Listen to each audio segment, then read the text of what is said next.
Sahabat beriman yang dirahmati Allah, sebagai umat Islam, kita tentunya meyakini adanya siksa kubur dan pertanyaan malaikat di dalam kubur.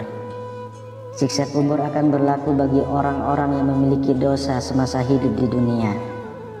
Semua manusia pasti memiliki dosa, karena sifat manusia adalah salah dan lupa. Meski begitu, ada beberapa hal yang menjadi penyebab jenazah terbebas dari fitnah kubur tersebut.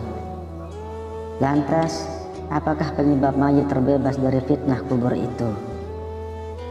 Sebagai manusia, biasanya tentu kita pernah melakukan dosa, dan kemungkinan besar kita akan disiksa di dalam kubur.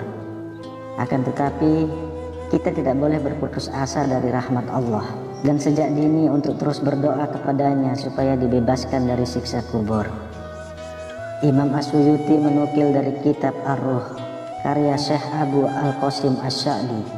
Beliau menjelaskan bahwasanya ada 3 faktor yang menyebabkan seseorang terselamatkan dari siksa kubur. Hal itu karena sebab amal yang diperbuatnya semasa hidupnya, sebab menderita sakit yang berujung kematian, dan disebabkan waktu yang menyertainya. Sebab amal yang diperbuat semasa hidupnya. Beramal soleh adalah salah satu cara agar terbebas dari siksa kubur.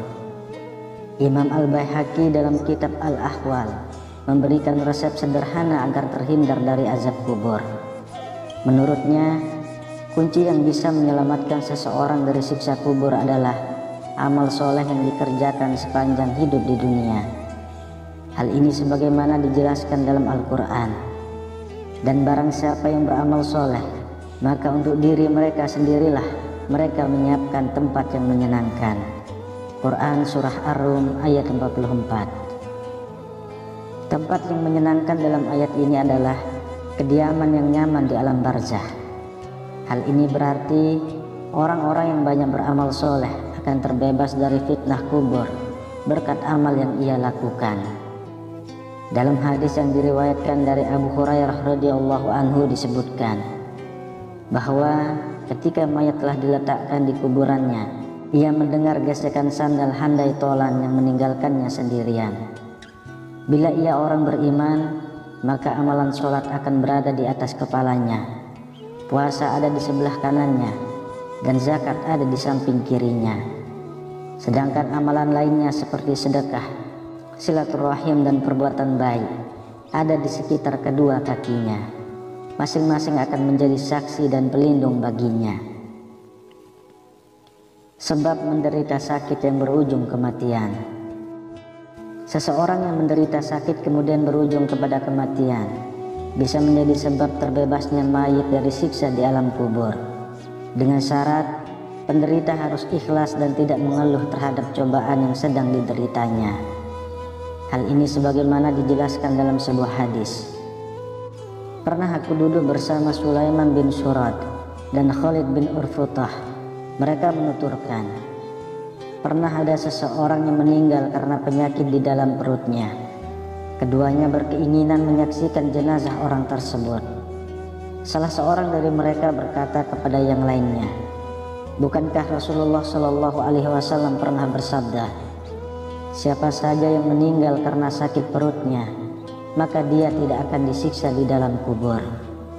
Yang lain berkata, ya benar. Dalam riwayat lainnya, kamu benar. Hadis riwayat An-Nasa'i dan At-Tirmizi. Sebab waktu yang menyertainya. Orang-orang yang meninggal pada waktu tertentu bisa menyebabkan dirinya terbebas dari siksa kubur. Waktu itu diantaranya adalah hari Jumat atau malam Jumat. Hal ini sebagaimana dijelaskan dalam sebuah hadis. Diriwayatkan dari Abdullah bin Amr, ia berkata, Rasulullah Shallallahu Alaihi Wasallam bersabda, tidaklah seorang muslim meninggal pada hari Jumat atau malam Jumat, kecuali Allah akan melindunginya dari azab kubur. Hadis riwayat At-Tirmizi. Selain itu, orang yang meninggal di bulan Ramadan juga tidak mendapatkan siksa kubur. Hal ini sebagaimana dijelaskan dalam sebuah hadis. Telah datang kepada kalian bulan yang penuh berkah. Diwajibkan kepada kalian ibadah puasa, dibukakan pintu-pintu surga, dan ditutuplah pintu-pintu neraka, serta setan-setan dibelenggu. Hadis riwayat Ahmad. Sahabat beriman yang dirahmati Allah, demikianlah 3 penyebab jenazah dapat terbebas dari fitnah di dalam kubur. Semua keterangan ini juga telah disebutkan dalam kitab Busra Al-Karim karya Syekh Sa'id bin Muhammad Ba'asin. Dalam kitab itu dijelaskan pertanyaan malaikat di kubur itu berlaku bagi setiap orang mukallaf kecuali orang yang dikecualikan, seperti para nabi, para syuhada, siddiqin, penjaga di perbatasan daerah musuh, orang yang wafat karena sakit perut, orang yang melazimkan bacaan surah Al-Mulk atau Hamim As-Sajdah setiap malam, mereka yang mati diserang ta'un, orang yang mati pada hari Jumat, serta setiap orang yang mati syahid. Wallahu a'lam bishawab. Demikian yang bisa saya bagikan, semoga bermanfaat untuk kita semua. Amin ya rabbal alamin. Assalamualaikum warahmatullahi wabarakatuh.